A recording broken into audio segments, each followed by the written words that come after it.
Καθώς μιλάμε για τον απόμακρο, το τρίτο σαμάρι που εκφράζεται και ζει ο πτωτικός άνθρωπος και όλα όσα διαδραματίζονται εσωτερικά αλλά και όλα όσα συμβαίνουν εξωτερικά, είδαμε ότι είναι ο άνθρωπος ο οποίος ο εσωτερικός του τύραννος είναι ο τύραννος της απουσίας, ο τύραννος του δεν είμαι εδώ, ο τύραννος του δεν θέλω να γνωρίζω την εδώ αλήθειά μου, την εδώ στιγμή μου.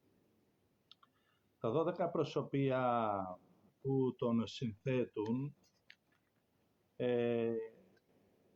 φαίνονται ολοκάθαρα όταν στα 12 προσωπία του εκφράζεται το είμαι απόν εγώ, δεν είμαι εδώ εγώ και φεύγω.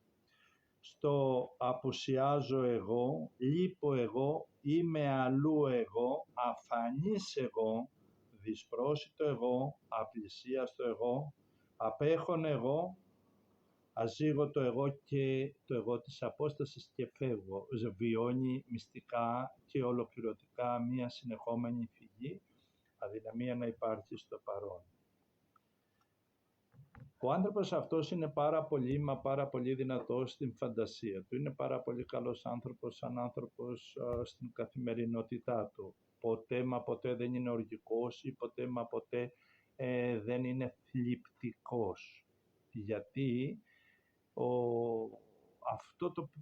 αυτή η απόσταση φυγής γεννήθηκε ακριβώς από αυτούς τους δύο μεγάλους τυράννους με τα προσωπία που έχει ο καθένας, και ο οργικός άνθρωπος με τα 12 προσωπία του και ο άνθρωπος, ο μελαγχολικός, ο άνθρωπος της θλίψης με τα 12 προσωπία του, ο λαγός.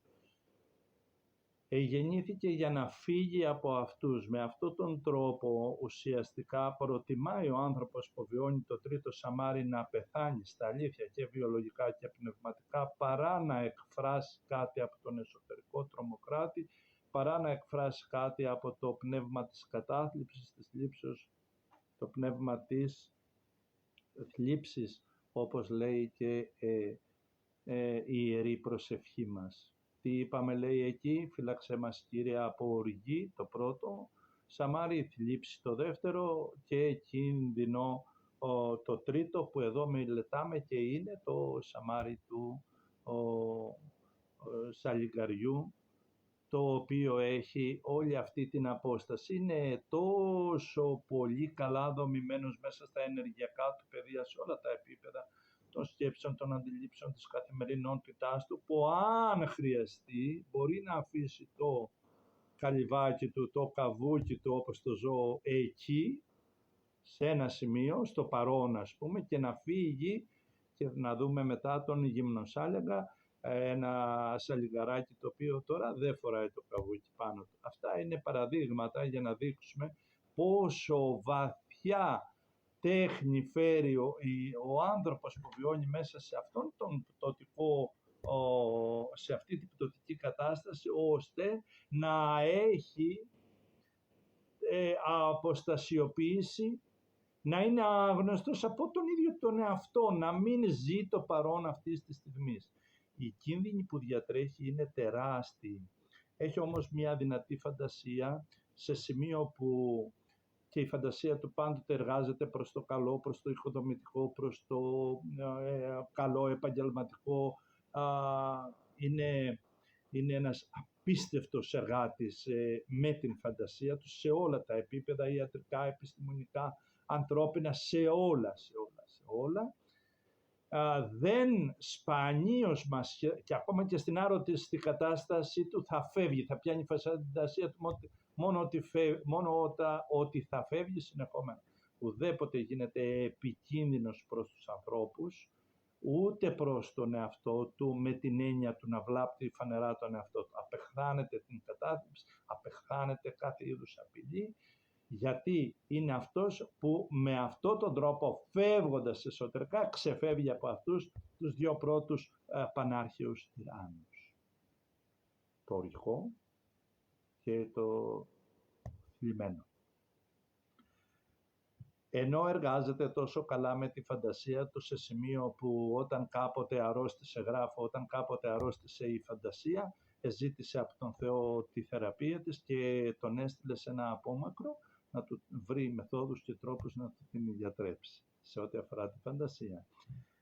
Οι ενέργειες που παίρνει, παίρνει ενέργεια όταν προσπαθείς να τον πλησιάσεις και δεν τον φτάνεις. Προσπαθείς να τον έχεις και δεν τον έχεις. Προσπαθείς να είσαι φίλος του, είσαι, αλλά δεν είσαι. Θες να τον αγκαλιάσεις, τον κρατάς σφιχτά, τον σφίγγεις γιατί δεν τον έχεις. Προσπαθείς, αλλά δεν φτάνεις. Έτσι παίρνει ενέργεια. Θρέφεται, χαίρεται. Όταν τον απειλήσεις και του λες φύγε από την εργασία, μη αν πρόκειται να τον απειλήσεις, με τέτοια ότι θα τον απολύσεις από τη δουλειά του, δεν του καίγεται καρφί, γιατί ενεργοποιείται όλο το μέσα του και χαίρεται πάρα πολύ με αυτό. Ναι, μη σας κάνει εντύπωση. Χαίρεται γιατί ενεργοποιείται. Όταν μια κοπέλα ή το αγόρι της τυχόν πει σε κάποιον που βιώνει μέσα στο σαμάρι του απόμακρου, του αποστασιοποιημένου, της φυγής, όταν θα του πει φεύγω, ένα κομματάκι του λυπάται κάτι λίγο, αλλά το μεγαλύτερο μέρος της υπάρξεως του χαίρεται γιατί ενεργοποιείται ο πυρήνας του και με αυτόν τον τρόπο καταφέρνει εκείνα που για άλλους είναι ασήκωτα πολύ άνετα. Γι' αυτό αντέχει και αποστασιοποίησεις και χωρισμούς και ό,τι θέλεις τα αντέχει. Αυτά δεν τον προβληματίζουν. Απειλή του φύγε είναι για αυτόν τροφή, φέτα με βούτυρο και μαρμελάδα ή μέλι, ό,τι προτιμάτε. Λοιπόν, πάω να πω ένα σοβαρό κίνδυνο για τον άνθρωπο αυτό. Πριν πολλά χρόνια, ο μεγάλος αυτός και ιερός άνθρωπος, όλοι μας ελπίζω να αγαπάμε, ο Απόστολος Παύλος είχε πει κάτι υπέροχο για αυτούς και για εμάς που φέρνουμε κομμάτια αυτού του σαμαριού, αφού είμαστε αγέννητοι, αφώτιστοι, ανώριμοι και με πολλά αγκαθάκια, για να μην πω με πολλούς πασάλους. Λέει να έχετε υπόψη σας, αναφέρει σε ένα σύγγραμμά του, ότι υπάρχουν εκείνοι οι άνθρωποι που πάντοτε τρέχουν, πάντοτε μαθαίνουν, πάντοτε ενδιαφέρονται, πάντοτε εργάζουν, αλλά αδυνατούν να έρθουν σε επίγνωση αληθείας, σε επίγνωση Θεού, σε επίγνωση του Ιερού όντως μέσα τους, σε επίγνωση της ιερότητας της ζωής, στην επίγνωση της στιγμής μας, του παρόντος μας, του να ζήσουμε εμείς εδώ με εμάς και με όσα συντρέχουν μαζί με εμάς. Ο Απόστολος Παύλος χαρακτήρισε αυτό το τρίτο κομμάτι ή με υπέροχο λόγο αυτό, οι πάντοτε μαθάνοντες, οι πάντοτε δηλαδή αυτοί που μαθαίνουν, που ερευνούν, που ψάχνουν και μηδέποτε ερχόμενοι σε επίγνωση αλήθειας, σε επίγνωση Θεού, στιγμής, παρόντος. Φοβερό πράγμα είναι αυτό το πράγμα. Μπορεί να είναι μια ζωή μέσα και στα πιο ιερά πράγματα και να είναι ξένος από αυτά. Καλός υπηρέτης, καλός εργάτης, αλλά είναι άσχημο είναι άσχημο να το στερείτε. Σε αυτούς όμως όλους τους ανθρώπους είναι οι πάντοτε μανθάνοντες και μηδέποτε ερχόμενοι στην επίγνωση της αληθείας. Ανήκουν και όλοι οι άνθρωποι εκείνοι που ασχολούνται πάρα πολύ με την αγάπη, την θρησκοληπτική, με την αγάπη σε ομάδες, με την αγάπη σε επιστήμες, με την αγάπη σε όλα αυτά. Τα ανθρώπινα σχέδια με τις αγάπες σε διάφορες ομάδες, όχι ποδοσφαίρου, σε διάφορα πεδία της ανθρώπινης ζωής, φιλοσοφίας και ούτω καθεξής. Οι πάντοτε αυτοί που πάντοτε μαθαίνουν και δεν έρχονται σε επίγνωση αληθείας. Αυτοί που ζουν την οικογένεια και δεν έχουν τη χαρά της οικογένειας. Αυτούς που εργάζονται έργα και λόγους του Χριστού, αλλά δεν έχουν τη χαρά ότι ζουν και υπηρετούν τον Χριστό. Αυτοί που είναι καλοί άνθρωποι, αλλά είναι μελαγχολικοί, δεν έχουν τη χαρά ότι είναι καλοί άνθρωποι. Δεν έχουν το φως του μεγαλείου του να υπηρετώ το καλό.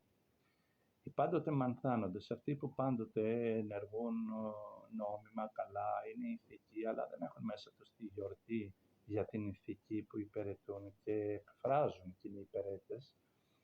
Αυτοί που ενώ αγαπούν, ενώ προσφέρουν, δαπανούν την ίδια τους τη ζωή για αυτό που αγαπούν, για αυτό που υπηρετούν, δεν έχουν την δύναμη, την χαρά. Και εδώ δυστυχώς θα ήθελα να δείξω ότι και να συζητήσουμε λίγο πιο σοβαρά ότι ο κίνδυνος αυτός του τρίτου Σαμαριού που έχει ο πτωτικός άνθρωπος είναι αυτός ακριβώς ο κίνδυνος. Εμείς οι άνθρωποι έχουμε τον κίνδυνο να ζήσουμε όλη μας τη ζωή, να περάσει η ζωή μας και να διαπιστώσουμε κατάπληκτη ότι δεν ζήσαμε. Όχι, δεν ζήσαμε εκείνα που θέλαμε. Δεν ζήσαμε. Ότι είχαμε οικογένεια και δεν απολαύσαμε τη γιορτή. Είχαμε παιδί και δεν απολαύσαμε τη γιορτή του παιδιού. Μπορεί γιατί ήμασταν άγουροι, ακατάλληλοι, αλλά ο κίνδυνος είναι τεράστιος. Και ιδιαίτερα όταν αυτό το έχουμε. Γιατί αν κάποιος δεν το έχει, δεν του δόθηκε, αν δεν του δόθηκε η γνώση, αν δεν του δόθηκε το Ευαγγέλιο, αν δεν του δόθηκε η επιστήμη, αν δεν του δόθηκε η ευκαιρία να κάνει οικογένεια, αν δεν του δόθηκε η χαρά να είναι υγιής και να χαρεί και να έχει τη δύναμη της υγείας του. Πόσο φοβερό όταν καταλάβουμε ότι αντί με το νου μας να ωφελήσουμε εμάς, με το νου μας βλάψαμε εμάς, αντί με το εξερχόμενο λόγο, με το στόμα μας, με τον λόγο που εξέρχεται από το στόμα μας να κτίσουμε για εμάς η ύπαρξη γεμάτη φως, επειδή τα λόγια που φεύγουν από το στόμα μας αυτά θα χτίσουν την ύπαρξή μας κατά μεγαλύτερο ποσοστό. Όταν βγαίνει άσημος και άγρος και άκομψος και τραχής λόγος, δεν θα χτίσουμε μια ύπαρξη δική μας εμείς. Ένα μυαλό τραχή, ένα μυαλό επικίνδυνο, ένα χαρακτήρα γεμάτο προβλήματα. Οι πάντοτε μαθάνοντες. Το Σαμάρι αυτό, το τρίτο Σαμάρι, περιγράφει όλο εκείνο το κομμάτι μέσα μας που δεν είναι μέτοχο στη ζωή μας. Που ενώ εργαζόμαστε μέσα στη ζωή, δεν ζούμε τη ζωή. Είμαστε μέσα στην οικογένεια, αλλά δεν εργαζόμαστε στην οικογένεια. Μιλάμε για το Ευαγγέλιο, αλλά δεν ζούμε το Ευαγγέλιο. Δεν ζούμε την χαρά, τη γιορτή. Μιλάμε για τον Κύριο της δόξας, για τον Χριστό για όσους μας. Δεν μιλάμε για τις αγάπες μας, για όποιες αγάπες μας. Σεβαστά είναι αυτά, αλλά ακούστε. Ενώ μιλάμε για τις αγάπες μας, δεν φαίνεται πάνω στην ύπαρξή μας, στο είναι μας, στον πυρήνα μας, στις εκφράσεις μας, στη σιωπή μας και στο λόγο μας. Δεν φαίνεται τι? Η δύναμη αυτού που αγαπάμε. Δεν φαίνεται η δύναμη αυτού που ζούμε, αυτού που υπηρετούμε. Και αν απολαύσαμε και αν δεν απολαύσαμε, φαίνεται ολοκάθαρα ότι εμείς, ενώ είμαστε τίμοι άτιμοι, σε τίποτε δεν προκόψαμε ή τέλος πάντων δεν σχηματίστηκε μέσα μας η γιορτή, η χαρά, η δύναμη αυτών που ζήσαμε και υπηρετήσαμε. Να έχετε υπόψη σας, είχε πει πως υπάρχουν εκείνοι οι άνθρωποι που πάντοτε τρέχουν, συνεχώς μαθαίνουν, συνεχώς ερευνούν και ουδέποτε φτάνουν στην επίγνωση της αλήθειας. Όλοι οι άνθρωποι έχουμε ένα κομμάτι της πηγής μέσα μας, έχουμε ένα κομμάτι και αυτό χρειάζεται. Είναι έργο Θεού. Στην θεϊκή του διάσταση η δύναμη αυτή όταν ενεργεί το απόμακρο, όταν ενεργεί θεϊκά, είναι η δύναμη, η ικανότητα του ανθρώπου να φεύγει, να αποστασιοποιείται από τον κακό εαυτό του. Όχι να φεύγει σαν λαγός κυνηγημένος, ούτε να φεύγει σαν άνθρωπος που δεν φαίνεται, δεν υπάρχει, ούτε σαν σκυθροπός. Είναι η δύναμη να φεύγει από τις μαύρες σκέψεις του, από τις κακές επιλογές. Είναι η δύναμη ακόμα και να μην υπηρετεί νόμους ανθρώπινους ή δεν ξέρω από πού μπορεί να προέρχονται εσωτερικούς και εξωτερικούς, οι οποίοι νόμοι, οι λόγοι, οι εντολές, ό,τι και αν είναι, οι μοντέλα ζωής δεν υπηρετούν την ζωή και τη χαρά της ζωής. Εκ μέρους του Θεού, η δύναμη του να αποστασιοποιούμε εγώ από εμένα είναι δύναμη για να φεύγω από τη σκληρότητά μου, να φεύγω από τη μικρότητά μου, να φεύγω από αυτό το άρρωστο ανθρώπινο είναι και λέω δεν είναι ανθρώπινο, από αυτό το πτωτικό που περιγράφω εδώ με ευγενικό τρόπο. Γιατί γίνεται και ταρατάκι, γίνεται και χτίνος, γίνεται και απάνθρωπο. Λοιπόν, η δύναμη εκ μέρους του Θεού έχει δοθεί για να μην υπηρετούμε τον άρρωστο, τον κακό εαυτό μας, τον Κάιν μέσα μας, να μην υπηρετούμε τον Ιούδα μέσα μας, να μην υπηρετούμε τον παράλυτο άνθρωπο μέσα μας, να μην υπηρετούμε. Γι' αυτό έχει δοθεί η δύναμη της αποστασιοποίησης.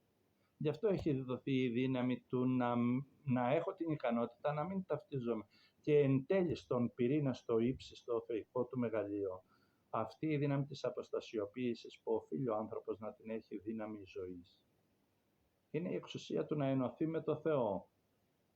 Ναι, μη σας κάνει εντύπωση, είναι η δύναμη να απαρνηθεί τη μικρότητά του και να καταθέσει αυτόν ελεύθερα, αφού έχει το δικαίωμα να φύγει από το Θεό, άμα θέλει ο άνθρωπος, να γίνει ό,τι θέλει, ας γίνει ό,τι επελέξει, αλλά έχει τη δύναμη να φύγει από όλα τα άλλα και να πάει στην αγάπη που όρισε να αγαπά. Όμως πόσο τρομερό είναι να βλέπουμε ανθρώπους να ζουν έντιμα καλά πράγματα. Καλά, λέει ο άλλος, είμαι καλός, τι υποφέρεις? Τι υποφέρεις, άνθρωπε μου? Δεν επέλεξες να είσαι το καλό. Τι υποφέρεις? Δεν επέλεξες να είσαι με αγάπη. Τι υποφέρεις? Αν ο άλλος σε αρνείται και δεν θέλει την αγάπη, εσύ υποφέρεις. Τι υποφέρεις, άνθρωπε μου? Αν το όνειρο που είχες, που έχτισες με 2, με 10, με 50 ήταν ένα όνειρο ζωής και οι άνθρωποι αυτοί το κατακριούργησαν, εσύ υποφέρεις για αυτό? Βέβαια, οφείλω να πω ότι στο μεγάλο αυτό κίνδυνο, το να μην φτάσουμε σε επίγνωση της αλήθειας, υπάρχουν και άλλα σοβαρά πράγματα. Για να δούμε κάτι από αυτό. Θα ήθελα να προσέξουμε πάρα πολύ όσοι βιώνουν μέσα σε αυτό το σαμάρι, αλλά και όλοι όσοι δεν βιώνουν από αυτό το σαμάρι, ότι όλοι μας έχουμε πολλά κομμάτια τα οποία δεν τα πλησιάζουμε.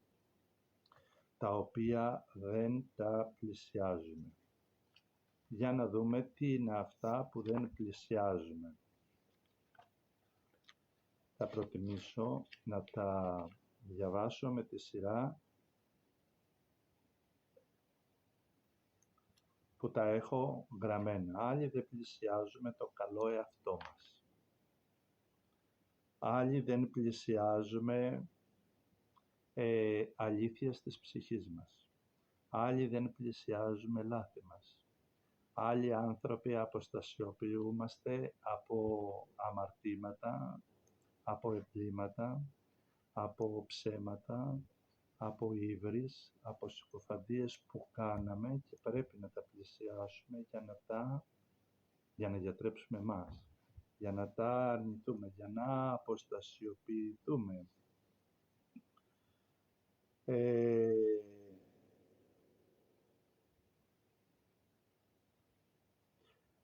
Όλο αυτό όμως εμποδίζεται από κακές διδασκαλίες μέσα μας, εμποδίζεται από πάρα πολύ άσχημες αντιλήψεις, οι οποίες μας δίνουν το δικαίωμα να κάνουμε πράγματα τα οποία όμως αυτά δεν είναι ιερά πράγματα. Ο άνθρωπος που βιώνει στο σαμάρι και στα σαμάρια που λέμε, κρατάει πάντοτε, δυστυχώς για αυτόν, κρατάει πάντοτε την άρρωστη πλευρά και δεν ενεργεί τις δυνάμεις του στην θεϊκή διάσταση της ζωής.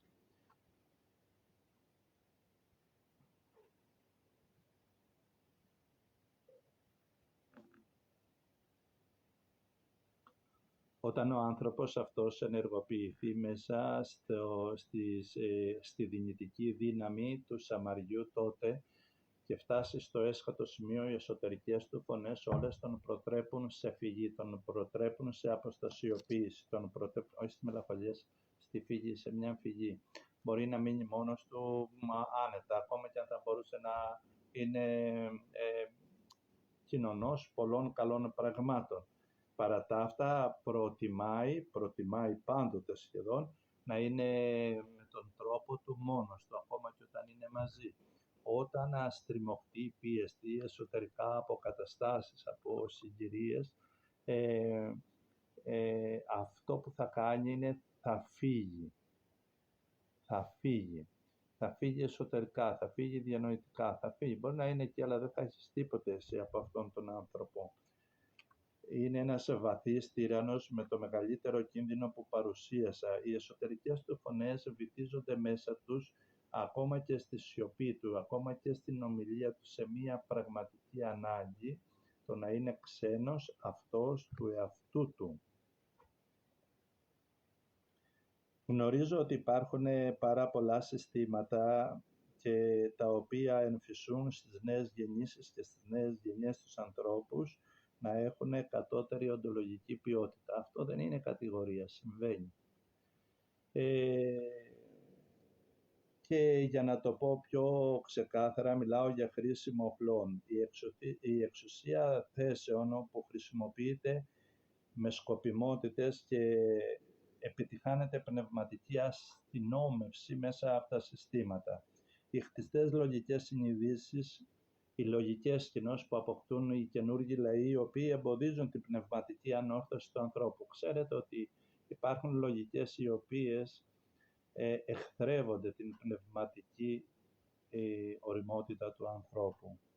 Οι σκόπιμα κωδικοποιημένες ηθικές που στερούν στον άνθρωπο την ορθή δύναμη και τον γεμίζουν με κατώτερες δυνάμεις, με σκληρότητα, με εγωπάθειες, με κάνε ό,τι θέλεις, με το να είναι εξαρτημένος στην ύλη, με το να είναι προσδεμένος σε πράγματα που δεν είναι αναγκαία, δεν χρειάζονται για τη ζωή του.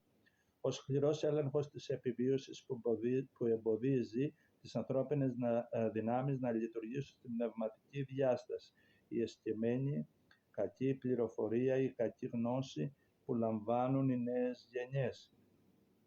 Και όλη εκείνη η πληροφορία που οδηγεί τους ανθρώπους σε εσωτερική σύγχυση και τους παραδίδει στις σκοτεινές δυνάμεις, τους γεννάει μέσα στα σαμάρια, τους χτίζει σαν κατώτερες οντότητες, σαν πλάσματα λιγότερο. Η αναγκαία γνώση, η οποία γεννά πρότυπα ζωής που νεκρώνουν, είναι μακριά από το ιερό ανθρώπινο όν. Όλα αυτά είναι μοχλοί, είναι δυνάμεις πάνω σε πολλά ανθρώπινα συμφέροντα, τα οποία εγκλωβίζουν τους ανθρώπους μέσα στις κατώτερες διαστάσεις, μέσα κοινώς στα σαμάρια που εδώ μελετάμε. Όλα αυτά που εδώ συζητάω και γράφω, τα λέω πιο ελεύθερα, ώστε και όπως είπα σε προηγούμενο βίντεο και αυτοί που έχουν μελετήσει τα έργα μου και αυτοί που έχουν ακούσει και δεν έχουν μελετήσει να μπορούν να ωφεληθούν και από τις δύο πλευρές. Θα προτιμήσω να πω μία προσευχή ενού ιερού ανθρώπου που έλεγε για αυτό τον τύραννο όταν λειτουργεί λάθος στην φυσική κατάσταση, στην παραφύσικη κατάσταση, στην πτωτική κατάσταση της ανθρώπινης υποστάσεως. Φύλαξέ με, λέει, Κύριε, από κίνδυνο του απόν εγώ και της απουσίας, γιατί εσύ μου έδωσες ζωή να ζήσω παρών και ενωτικός, να ζήσω ευπρόσιτος, να είμαι ασκίαστος από κάθε φυγή.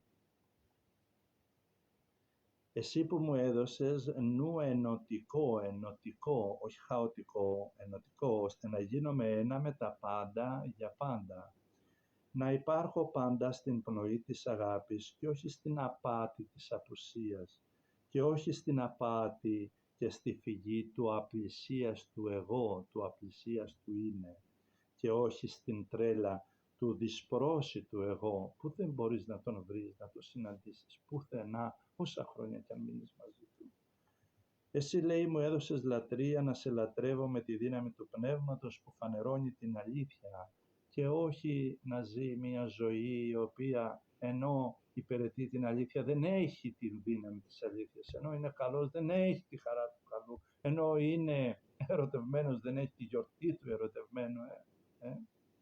Μου έδωσες πνεύμα για να ενωθώ με εσένα την αλήθεια και όχι πνεύμα τύραννο για να μην σε βρω ποτέ, όταν οι δυνάμεις του τρίτου σαμαριού, γι' αυτό είναι δύναμη κινδύνου. Ο κίνδυνος στη ζωή του ανθρώπου είναι να περάσει η ζωή του και να μην βρει την αλήθεια της υπάρξεώς του.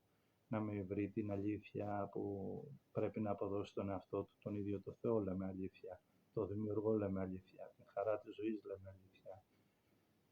Να μην, γι' αυτό προσευχόμαστε να μας φυλάξει από τον κίνδυνο. Μην τύχει ζήσουμε όλη μας τη ζωή και δεν συναντήσουμε τη ζωή. Γι' αυτό θα πρέπει να μάθουμε, να εργαστούμε, να αποτινάξουμε από μέσα μας και από έξω μας την ανάγκη να φυγείς, την ανάγκη του απλησίας, του απρόσιτου. Ο άνθρωπος που ζει στο εσωτερικό φως και ιδιαίτερα στο φως του Χριστού ή στο φως υψηλής διδασκαλίας, δεν χρειάζεται ούτε να κρυφτεί, δεν χρειάζεται ούτε να λείπει, δεν χρειάζεται ούτε να απειλεί, δεν χρειάζεται. Αυτό που τον ενδιαφέρει είναι να είναι ολοκάθαρος όπως είναι ένας άνθρωπος που είναι πάνω σε μια βουνοκορφή και δεν χρειάζεται ούτε να κρυφτεί, ούτε έχει ανάγκη να κρύψει κάτι. Ακόμα και αν αυτά είναι λάθη, ακόμα και αν αυτά είναι κακές επιλογές που κάποτε έκανε, ας τιμωρηθεί, είτε πνευματικά, αν είναι πνευματικό, ας τιμωρηθεί, δεν πάθαινε τίποτα. Ας τιμωρηθεί αν είναι υλικά και ήταν κλέφτης και τον βάλουν στο δικαστήριο το ανθρώπινο. Δεν πειράζει, θα πάει φυλακή, αλλά τουλάχιστον θα ξεπληρώσει και θα έρθει η χαρά του να είμαι αστίαστος, να είμαι ελεύθερος, να είμαι αληθινός, να είμαι εγώ που σας μιλάω, να είμαι εγώ που προσεύχομαι, να είμαι εγώ που αγαπάω, εγώ που κλαίω, εγώ που πονάω, να είμαι εγώ αυτός που αστόχησα, να είμαι εγώ αυτός που θα πω παρακαλώ ζήστε, έξω από την ανάγκη της φυγής.